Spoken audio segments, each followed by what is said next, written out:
Nothing Personal starts in 30 seconds.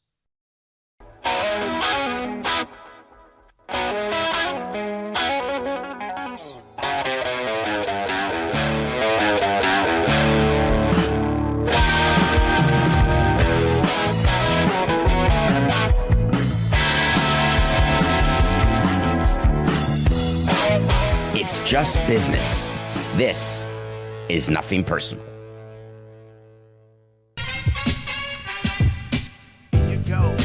Here you go.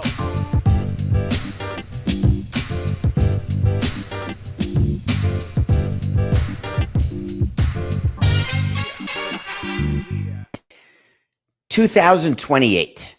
That's the Nothing Personal word of the day. It is Thursday, November 21st, 2024.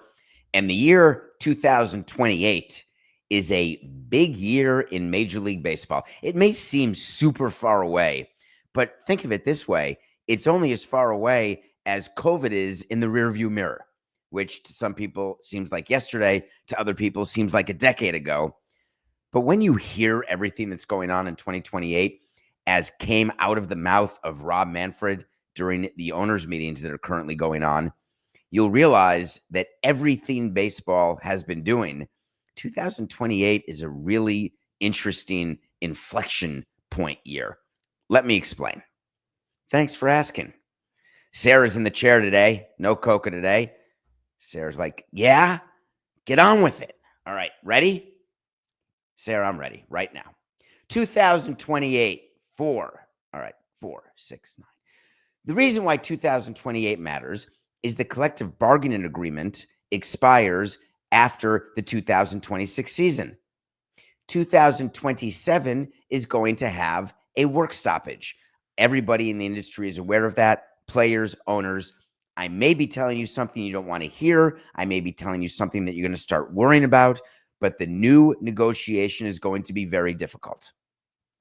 Why is it that this past off season, when teams were renegotiating with the then bankrupt Diamond, the regional sports networks, now called FD, why do all those deals end for 2028? They were 3-year deals.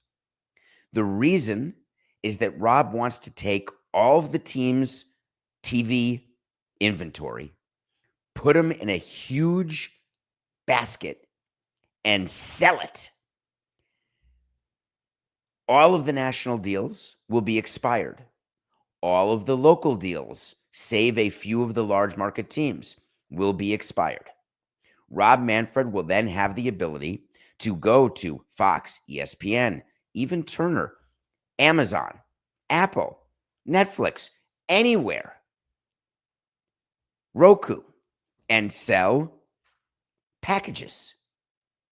Remember, we told you what happened with the NBA. Adam Silver split things up, made 3 packages, sort of maneuvered where national rights are going to go. NFL, same thing, Roger Goodell. What it does, it creates a huge amount of money that gets shared amongst all teams. Baseball's never had that.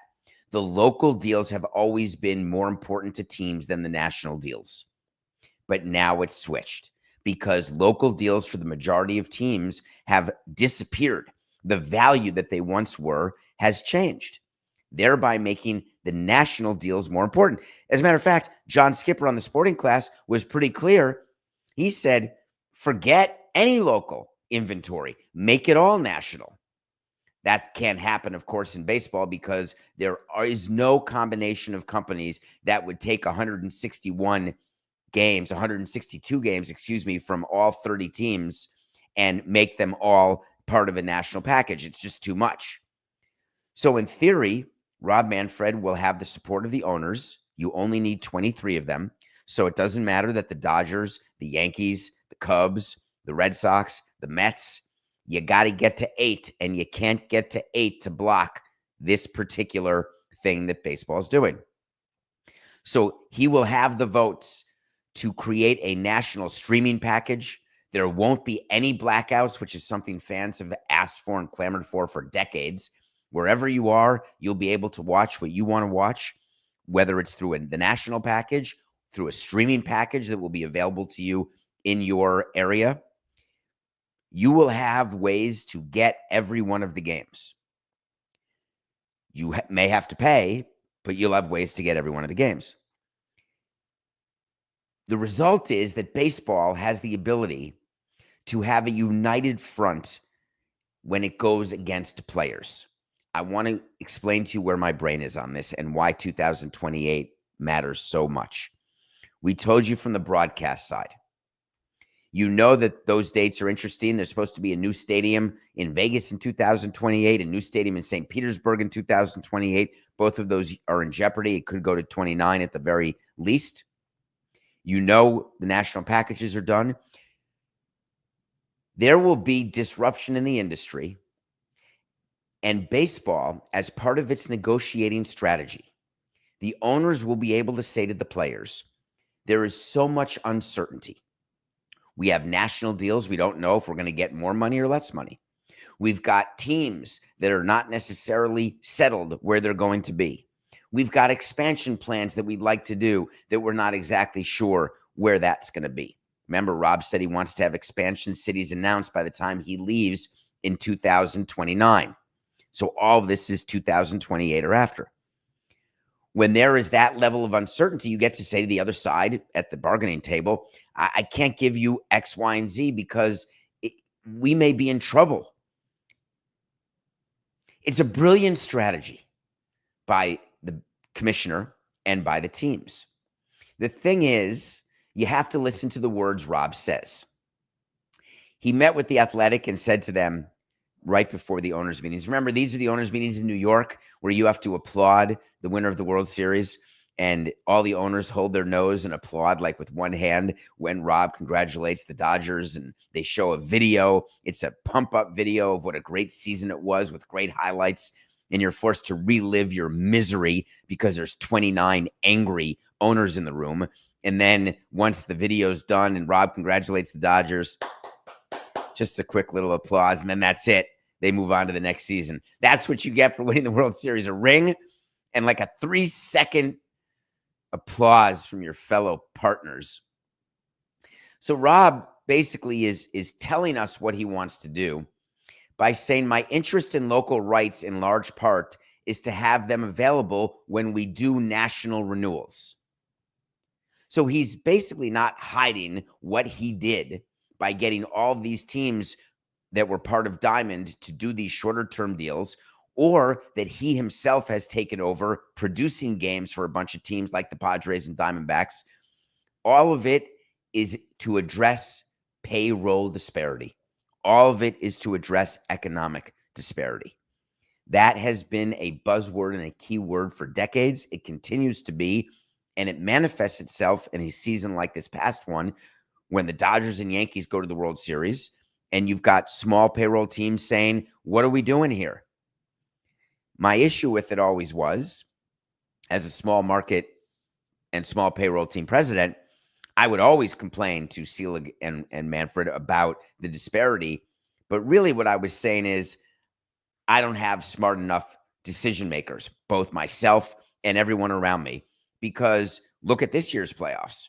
The Orioles had a small payroll. The Guardians had a small payroll. The Royals had a small payroll.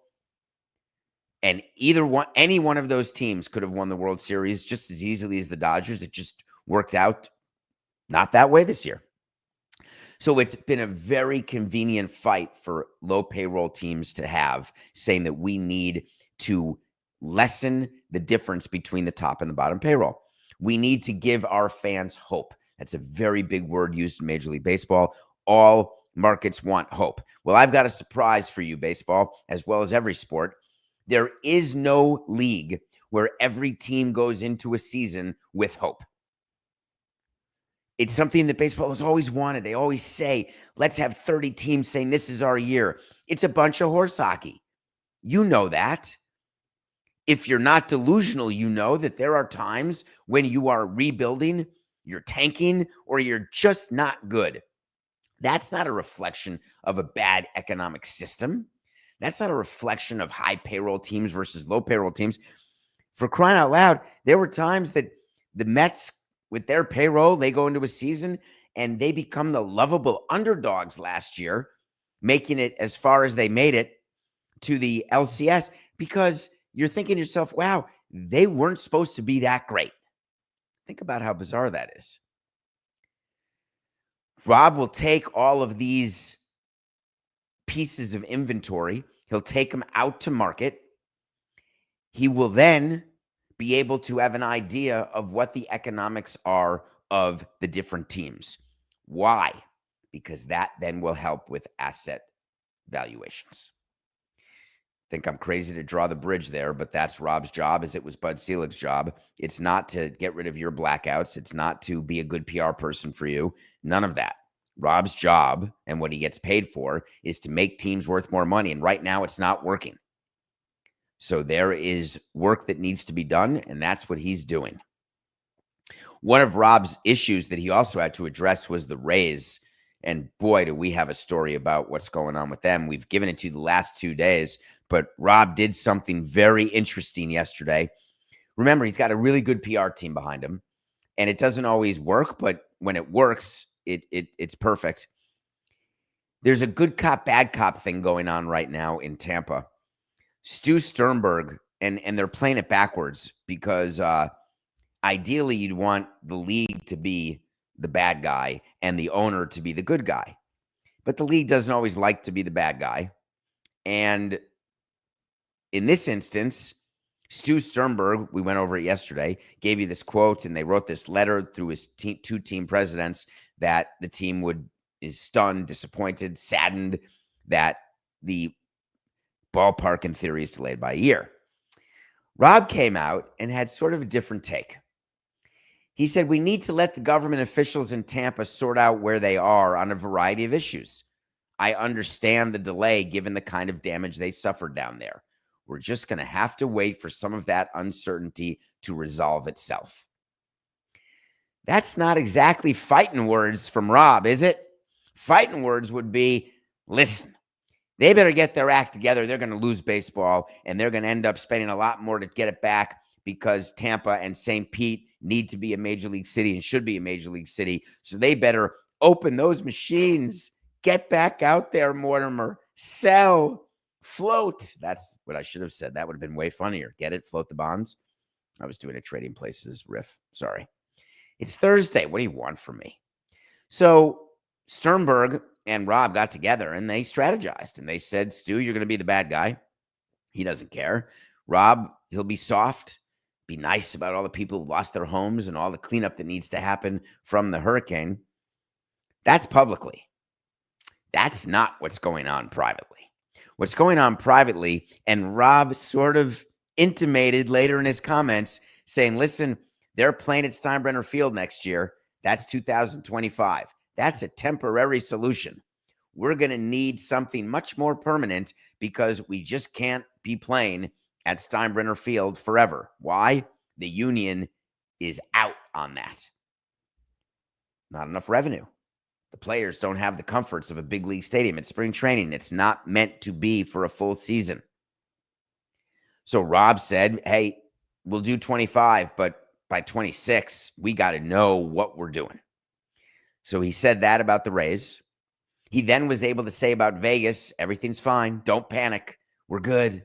John Fisher will get it done. He doesn't need local investors. All of a sudden, he doesn't need local investors. It's very coincidental that someone doesn't need local investors when they can't get local investors. And by the way, it's not like there aren't people in Vegas, since word came out yesterday, coincidentally, that Mark Davis of the Raiders found more local investors to buy part of the Raiders. I don't mean Tom Brady. Totally different deals. Local guy says, hey, I'll be a limited partner. Sure, I'm in. That must make Rob insane. Literally insane to know that there are people stepping all over themselves to invest in football teams, and he can't find one local guy in Vegas to join the partnership. Not one. He must be having like flashbacks of things that happened in Montreal when the local partners would not step up in any way when Bronfman was selling the team or when Brochu was selling the team. Ariel, I'm so sorry. I'm talking to Ariel Helwani. Can I take 30 seconds, Sarah, just to do a direct address to Ariel Helwani on this? Ariel, I'm really sorry about what happened in Montreal. There is no question about it. But you really do need local investors and local owners and people of wealth to step up. And in Montreal, they just wouldn't do it. And it turns out in Vegas, they'll only do it for football. You know what else is totally terrible about baseball? And I love baseball. The whole fight over Japanese players. Never had a chance when I was with the Marlins. Just, you can trade for a Rabu, did that. It's about, can sign Ichiro, which is the most amazing thing, certainly Mount Rushmore, maybe the number one thing from a player acquisition standpoint in my career, just getting to be around him for those years. But when it came to an international Japanese free agent, never had a shot. Rob Manfred met the media and spoke to The Athletic and said, here's something you should all know. Sasaki, who's a 23-year-old Japanese player, could be better than Otani as a pitcher, not as good as Otani as a hitter, better than Daisuke, better than any player, any pitcher, anybody to come out of Japan other than Ichiro. And I would argue Otani when he was a two-way player. Rob Manfred wanted to make sure that all the teams were listening and all the fan bases were listening. You all got a shot, because that's what was supposed to happen with international players, is that the big teams weren't supposed to be able to bully you. And they would bully us because they would be able to offer $50 million as a posting fee or $100 million to a player who hadn't pitched for a second in the big leagues. They changed it a little bit, and they leveled the playing field, A, by giving every team an amount of international slot money, and B, by changing the way posting works, where now all 30 teams can be competitive. Yet, for some reason, with this Sasaki situation, people feel as though it's a done deal with the Dodgers, sort of like we felt with Otani and the Angels. What's interesting is that Rob announced that in his mind, there would be no signing of Sasaki until the next signing period, that he'd be part of the 2025 class. And he's saying that so then all 30 teams feel like they're all even again. It's really a bunch of bogusness. I love meeting with players, trying to get them to sign up as free agents. We've talked a little bit about the meetings that the Mets have had. We know that the Yankees are going to meet with Boris and Soto. They already did, and it was released who went. It was, of course, Hal Steinbrenner and Brian Cashman, Aaron Boone, Randy Levine, the longest tenured president in baseball. He was there. Omar Minaya, their special assistant, he went out there, which is always a good thing. Hal Steinbrenner was asked about the meeting, and he had this sort of weird thing. Like, hey, how did it go? Do you think you're going to re-sign Soto? And he said, I have no idea. We'll be in the mix. I'll leave it at that. Little PR advice when you're trying to retain a player who helped you get to the World Series. The Yankees know whether they're getting Soto. Nobody is going to admit that to you. But when we sit in a meeting with a player, we have a really good idea of what our ceiling is. And we have a really good idea if the player already has offers over the ceiling. Where we get disappointed is when we think we're the highest bid, and then all of a sudden somebody tops us we didn't expect. Like with Albert Pujols. We had the highest bid. We were going to sign him, and then all of a sudden the Anaheim Angels of California came in and gave him an extra $40 million, and he wasn't going to be a Marlin. The Yankees are in a position where they know what they can afford to give Soto. They know where they want their payroll to be. They are helped by the fact that Stanton is coming off their payroll for the most part. He goes down to, $5 million coming up in a couple of years. But to tell your fan base that you have no idea, I have a way better idea. I have a way better idea. Say to your fan base the following. Our plan is to have Juan Soto return.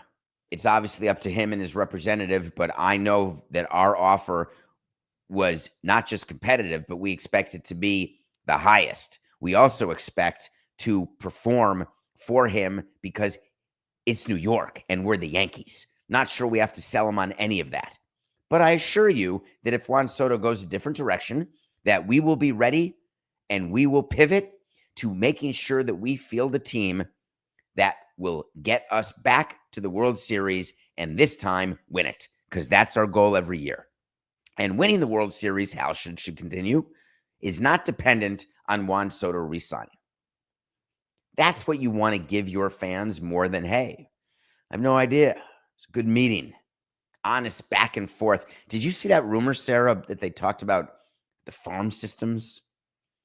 It's like Mike Hampton talking about the school systems. It's totally ridiculous. Totally ridiculous.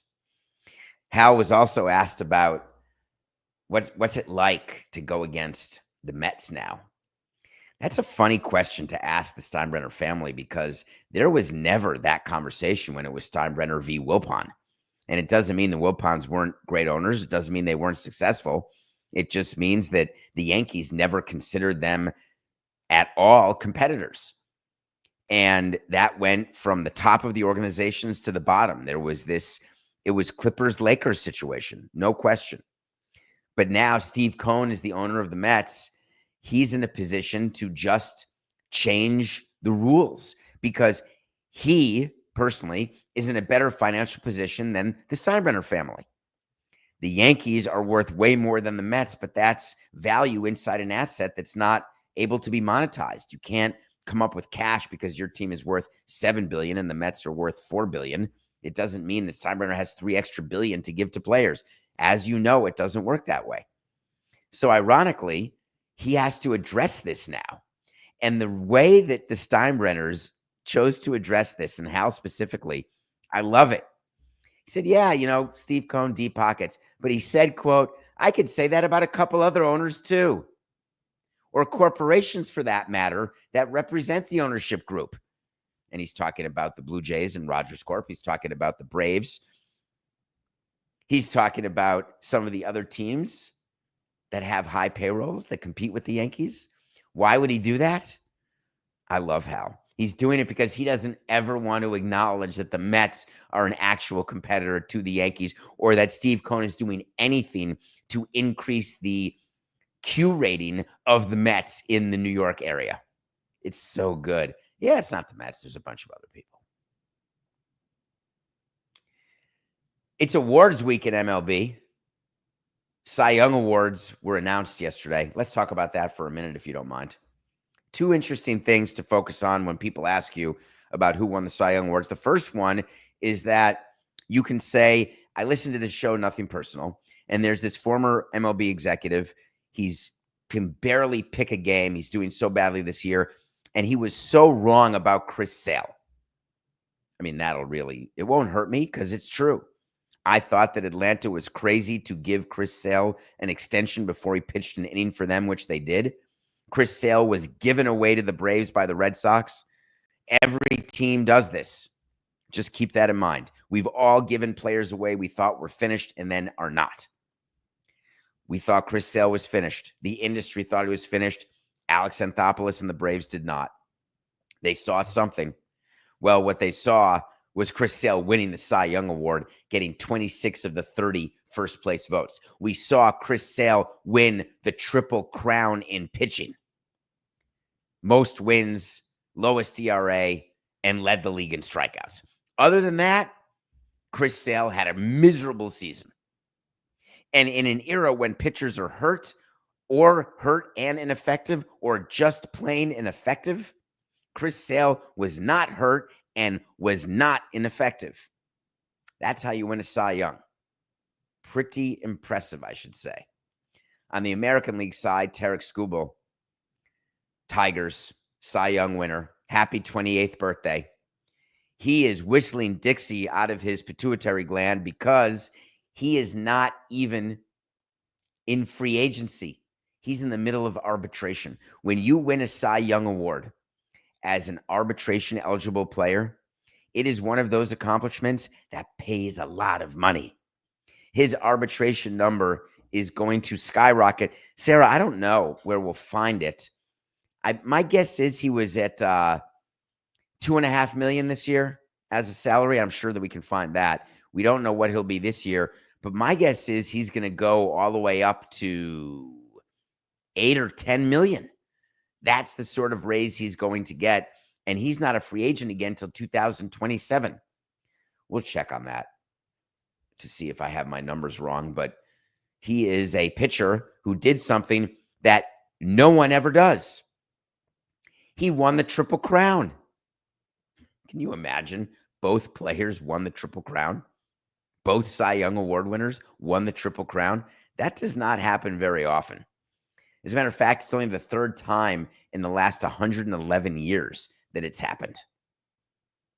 Cy Young Award, Triple Crown winners. It's pretty amazing. The last time it looks like was Kershaw and Verlander. Thank you, Sarah and Coca. Kershaw, Verlander in 2011. Verlander won the Cy Young and the MVP that year. It's good to have your pitcher win a Cy Young. I don't think I ever had it. I had a finalist. I thought Josh Johnson would win some Cy Youngs. I thought Jose Fernandez would win some Cy Youngs. I thought Dontrelle Willis would win some Cy Youngs. We came close. It's just so good when you've got an ace like that. And an ace, to me, there are very few of them. But when you have someone who wins the Triple Crown and is the number one starter in your rotation, and you can count on him 30 times a year out of your 162, where you feel like more often than not, you're going to win that game, what a difference maker. People still don't realize enough that pitching matters. I wonder whether Otani is going to pitch next year. I think he thinks he is. The MVP awards are coming tonight. Spoiler alert, they're not going to be announced. It's 8:26 in Eastern and 10:26 if you're on the DraftKings network. Thank you. Or if you're listening to this, I don't have the slightest clue what time it is. But in about 10 hours, there will be MVP announcements. And we have a show tomorrow with Tim Matheson. So we have nothing personal that's live like this. We're going to release a Samson sit down. So I'm going to tell you a segment that you can watch tomorrow if you'd like. But I'm going to record it now, and you're going to see how this works. Ready? 4869. In other news last night, Aaron Judge and Shohei Otani won the Most Valuable Player awards for their respective leagues. It is a huge victory for Shohei Otani, given that no designated hitter has ever won the MVP. Given that Shohei Otani has now won 3 MVPs. Given that Shohei Otani is only the second player to win an MVP in both leagues, joining Frank Robinson. And he did it in back-to-back years. What a season that Otani had in his first year of his 10-year, $700 million contract. What a season Shohei Otani had in the first year of his $700 million, 20-year contract. What a season Shohei Otani had making $2 million only this year. It's pretty exciting. As for Aaron Judge, you will remind yourself, should you so choose, that the MVP award that he won is voted on prior to the postseason. It is based on your regular season. I've always pushed for the MVP and for all the awards to be done after the postseason. I don't exactly know why there are regular season awards. I want the awards to be season awards. Seasons include regular season and postseason. If you're good enough to win the Cy Young Award after the regular season, you're going to win it. If you go through October and bring your team to victory and you win 4 games in the postseason, the LCS and the World Series MVP with an earned run average of below 1, but you had a spotty regular season, I don't know. You're the MVP. You're the Cy Young. I think it's way more important to win rings and to make the playoffs than it is to have a spectacular regular season on a team that doesn't win, which is not me poo-pooing having players win on teams that don't succeed. Andre Dawson was the MVP when the Cubs were in last place, period. As he should have been. That's it for MLB Awards season after the MVPs were announced last night. I'm still This is still yesterday, in case you guys have not realized. This is for tomorrow, live. This is not today's show, which we're not going to be live. You get it. That's how big a slam dunk it is that Judge and Otani are going to win. There's no tension. There really hasn't been tension in any of the awards. I guess what was close, it was Rookie of the Year. There was a close vote with Jackson Merrill and Paul Skeens.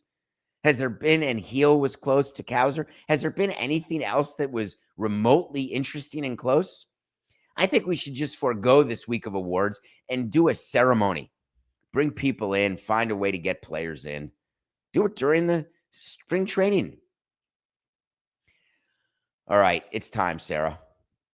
It's time to take a break. When we come back, we got a few things to talk about, which are going to be fun. I want to review a movie and then talk about a lawsuit. You will not believe this one.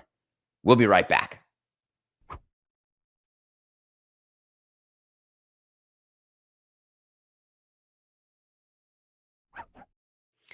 Welcome back to Nothing Personal. It is a Thursday. Thanks for joining us. Don't forget that there's a Samson sit down on Friday and Monday. Tomorrow, it will drop an interview with Tim Matheson, an actor who just came out with a book. You've heard of him. You know him, whether it's from Animal House or Virgin River. Monday, Bob Costas joins us, and so does Dan Le Batard. So look for that for Monday, and then we will be back live on Tuesday.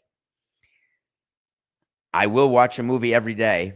I got to watch my number 45 ranked movie. We have a website. This is for the new listeners. Thank you. And the new viewers.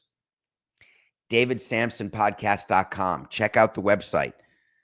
There's a link to a document which shows every movie that we've reviewed, every movie I've watched, every pick that we've made, every word of the day, or every wait to see that we do. And we're doing something every Thursday for 100 Thursdays in a row where we will review and I will rewatch every one of my top 100 movies because I make a new top 100 list every January. So I watched People versus Larry Flint. That is a movie that was directed by Milos Forman, starring Edward Norton, Woody Harrelson, and Courtney Love, Kurt Cobain's widow. It's about a man, Larry Flint. It's a true story. Edward Norton plays the attorney. Woody Harrelson in the best role of his career. And he's had some really good roles and done some really interesting things. Woody Harrelson as Larry Flint is the number one. But this movie has a lot of messages.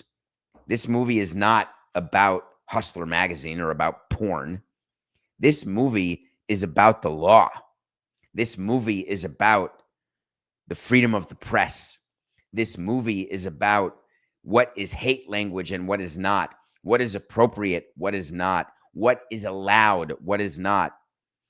And the People versus Larry Flint talks about a case that went all the way to the Supreme Court, back when the Supreme Court was a court. And it wasn't really as politicized as it is today. Still brilliant people on the court. All 9 justices actually are qualified to be justices. The question is, how political is it? But there's always been a conservative versus liberal issue on the court, and cases are often decided along party lines, but not always. Not always. This movie goes through that process. It goes through how someone built an empire and how people tried to bring it down. This movie talks about Reverend Jerry Falwell and the absurdity of the Christian far right. And I can say that. if I'm offending you and you're on the Christian far right, I'm sorry. But when you watch this movie, you have to understand what country you live in. And we live in a country where people have the right to say things that make the hair on the back of your neck stand up. They have that right. We may not agree with it, but that is the genesis, the foundation of what we do and what we are and what we better still be.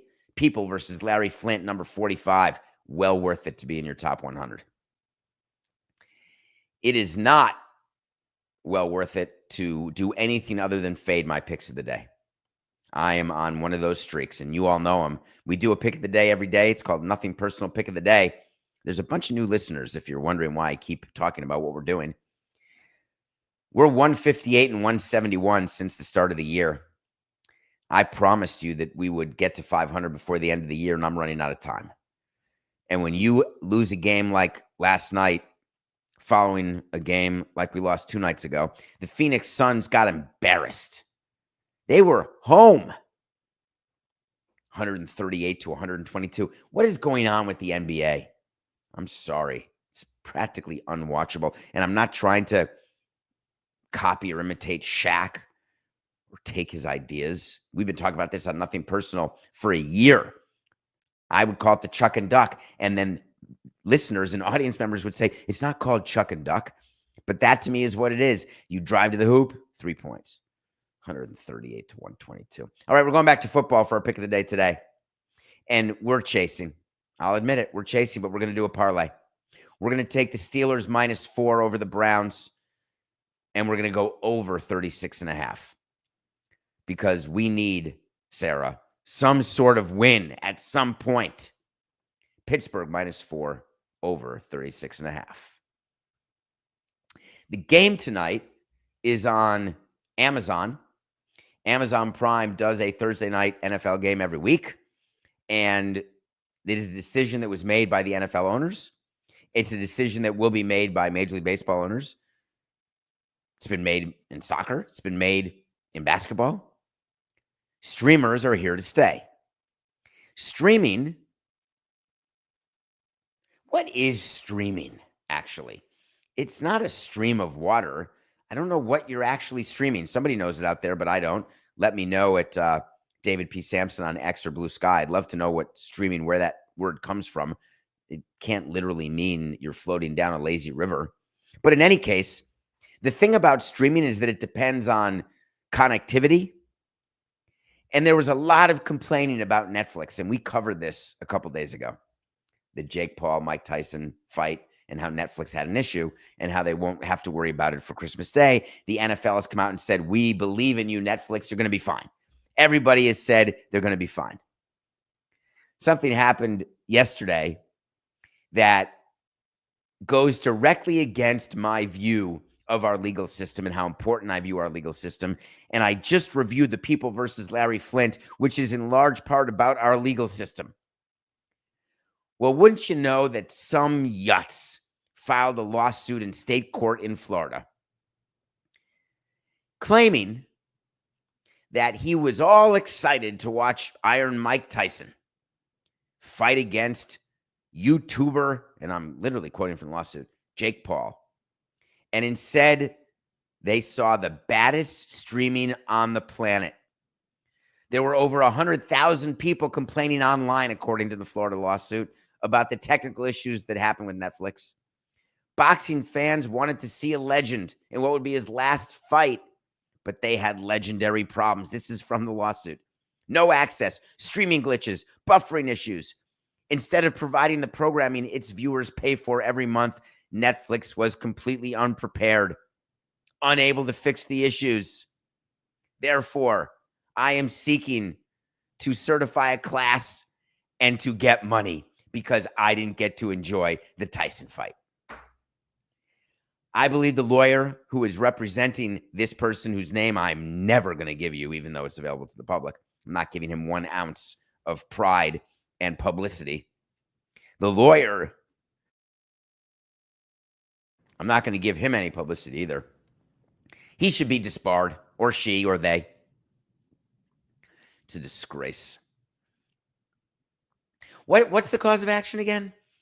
Oh yeah, I was in the middle of watching something. I pay for it, and then something happened, like there was a storm or there was a bandwidth issue. I want my money back. Do you know the rules of engagement when you sign up for the streaming service? It's like trying to sue DirecTV because a thunderstorm stops your signal. It's like trying to sue the cable company when the cable wires get cut by your landscape guy or by someone walking down the street walking a dog. I'm not a big fan of all of these suits that are happening. I'm embarrassed by them. And there's really no chance of success. I would assume that Netflix will immediately submit a motion to dismiss, and it will immediately be granted. Although in Florida, it's hard to say. My guess is they'll try to get it out of Florida, but there is no judge that will certify this class. Are we at that point that we're going to let a bunch of consumers who are just trying to somehow finagle their way to money? And this is not me being pro-corporate or pro the man. Do you think that let me ask you this. When you buffer, do you want to join a class action lawsuit? You ready? Wait to see when we tell you something's going to happen. If it does, we'll revisit it. If it doesn't, we will revisit it. Netflix will be granted a motion to dismiss in this lawsuit. I refuse to believe that this can survive a motion to dismiss. We'll find out. If I'm Netflix's lawyer, if they hire Samson Coca at all, we would file that motion immediately. What's your view of AllCasts? Does everyone like to watch the Manning AllCast? It's become a thing. You can go to Nickelodeon, and AllCast means this, that there is a channel that pays to show a game. They hire announcers, they pay announcers, you have a play-by-play guy, you have an analyst. They're going to call the game. You'll have a pregame show, you'll have a postgame show, sometimes on a different channel, but not really. Remember when people said inside the NBA, yeah, they'll keep going on TNT even with no games on TNT? Whatever. Of course not. The pregame show is where the game is. But an AllCast is not that. It's asking you to go to another channel that's owned by the same company that owns the channel that the main game is on. And it's asking you to go to this other channel if you don't want to listen to the guys we're paying millions of dollars to, because you're a different demographic. We're trying to get kids. We're trying to have fun. We're trying to get statistical people. ESPN does this. AllCasts are a thing. Disney is doing one on Christmas that blew my mind, and they just announced it. Christmas Day, there's a Spurs-Knicks game. I'm sorry, I'm a little flustered today because I don't know why. Remember we told you yesterday that the Cowboys game cannot be flexed because there's an AllCast in week 14 that the work's already gone in. It's like a Simpsons-themed AllCast. Well, the Spurs-Knicks are going to be on Christmas Day, and they're working on an AllCast. It's the first animated NBA AllCast ever. So let me explain what that means. You will be able to watch the game with the Disney characters as the players.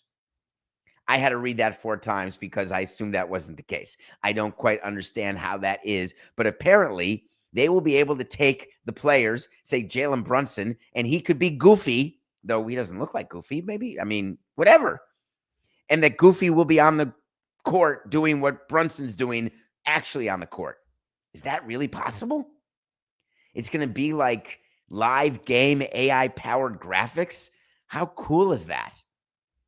The point here is that Disney wants to have, and ESPN and ABC, and the NBA is totally fine with this. What do they care? Imagine if you get your kids to sit and watch basketball with you, but they don't want to watch real players. They want to watch Donald Duck.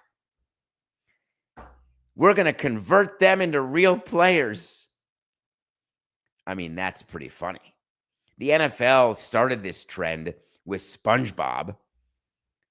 That was a funny one. But Sarah, does SpongeBob actually play on the field? Is that what SpongeBob is doing? Because if that's the case, I would think that's not. I would think they have SpongeBob as a commentator. Oh, they do. I think what Disney's doing here is they're actually going to have the animated characters playing on the court. And then someone talking about it. They actually admitted it. ESPN just came out and said, we're trying to be different. We're trying to be unique. We're trying to do something and be better. I love that. I don't know that that will actually lead in any way to creating fans, but maybe it will allow adults to engage in the game who otherwise have to take care of their kids. And they get to say, hey, kids, do you want to watch a game with Goofy? The NHL has already done this on Disney, according to Sarah. Now, they did it with the characters playing on the ice. Wow. It was only for a show, so it was not an actual simulcast? Sarah's, it's a totally different show. I gotcha. Let me explain what Sarah's saying right now. I love this. Sarah's got the chair. She's in my ear, doing full sentences and paragraphs. Every league and every channel has tried to do something with these AllCasts. And NHL did something with Disney, but it was related to a totally different show than the animated characters of Mickey and Goofy and Poopy and Ploppy. This isn't stopping, folks, just so you know. We've only just begun, Karen Carpenter. There are going to be people coming up with ideas because they're trying to get a return on their investment. All right, before we go, I wanted to talk about something that happened in Washington. And we vote people into office purposefully. We vote people into office because we think that they represent our best interests and they will do what we want them to do. Otherwise, we'll vote them out of office when we can and then vote them back in office, whatever we want to do. There's a senator. He's a Democrat. His name is Dick Durbin. He came out yesterday and said he's got an idea. He's going to introduce a bill called the Fair Ball Act. Brilliant. He wants minor league players to be paid full fair wages and overtime. Does this sound familiar? Does this remind you of a bunch of lawsuits that minor league players filed and then got settled? Does this remind you of another bill that existed that actually MLB does not have to abide by because they got an exception? Does this remind you of MLB taking the podium and saying, oh, we're being way more fair to minor leaguers. Look how much we've increased their pay from crap to slightly better smelling, smaller load of crap. I grant you, minor league players are not paid a lot of money. Here's an idea. If you don't think you're going to be a major league player, then leave. Get a different job.